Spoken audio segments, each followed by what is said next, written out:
So reflecting on Women's History Month, I think of the person who founded this organization, Emma McVicker, 128 years ago. The first thing I think is this Presbyterian teacher traveling from New York to what was a Utah territory. And then looking around, she's teaching at what is now Westminster, and she sees kids that are adrift upon the street from the minutes of 1894 in need of food and clothing. That's how this organization began. And it's incredible to me that starting from that moment with Emma to today, 128 years later, that we are still basically providing the same mission and the same service that she envisioned back then. Yes, we've expanded. Gratefully, we have expanded to be able to serve more of our community, but the fact remains that she, as the founder, put the first stone in the ground of this building and this foundation. And it's extraordinary to me that we could have taken what she has started and grown it into what we are today. And I think it just shows such a legacy of the women in our organization and how they're still taking that mission forward, and that she was so visionary at that time to say, here's what we needed, and then gathered a group of women together and said, let's make a difference in the lives of these children. And that's still what Neighborhood House is doing. I mean, I look at our board now, that's all women, a group of amazingly talented people who come together and say, we want to make a difference right in our community. And that's what Emma started. She started that legacy, so it's just fabulous. So if you wrote Emma's obituary today, think of how powerful this woman was back 128 years ago.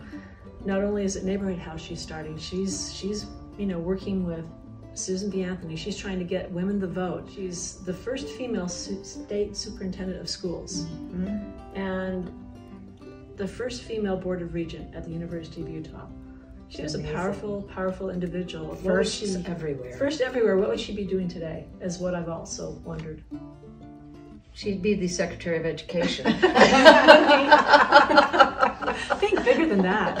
Yeah, exactly. Maybe she'd be president. She might be president. Yeah, exactly.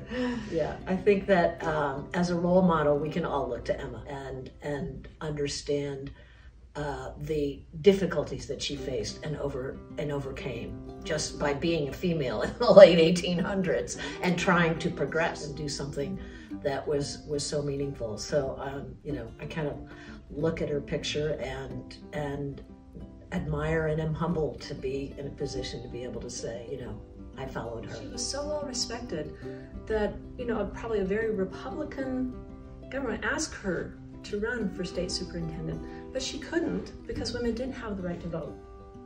So she can't run, but yet when the person who does take the position dies, Governor Wells says, you come in here and you fill this position.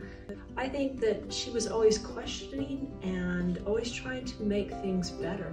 I think that that's kind of a good philosophy in life. She was truly tenacious in everything that she did, but also she was a huge risk taker. I mean, from the moment that she left the East. Yeah. And, risk-taking is a good thing when it progresses you to something better. And it's hard. It's hard to make a decision. It's hard to change. It's hard to take big risks. I think that her ability to come in to become superintendent, all of that indicates what incredible characteristics she had and strengths that we can all take from. And I think what's inspiring is that building on that is that she was willing to take bold action to make a difference. And that's where I think all of us, including the entire board and the staff, has been inspired by her to take Neighborhood House to the next level. And then knowing we can make even more of a difference and take her legacy forward, I think she's been a real inspiration for all of us. She crossed all denominations. That's what we could use more of today, because she problem solved, but she just didn't problem solve. She worked with everybody, with all perspectives and all sides, to try and get people to a common denominator, a common way forward. And I think we could use more of that today. We could.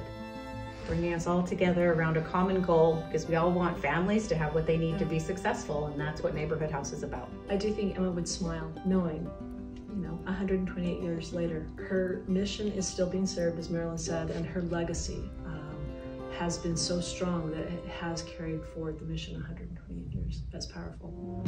This summer, Neighborhood House will become part of the National Votes for Women Trail, a trail that seeks to recognize and celebrate the enormous diversity of people and groups active in the struggle for women's suffrage. Stay tuned to learn more about the unveiling of the historic marker in front of Neighborhood House in honor of Emma McVicker.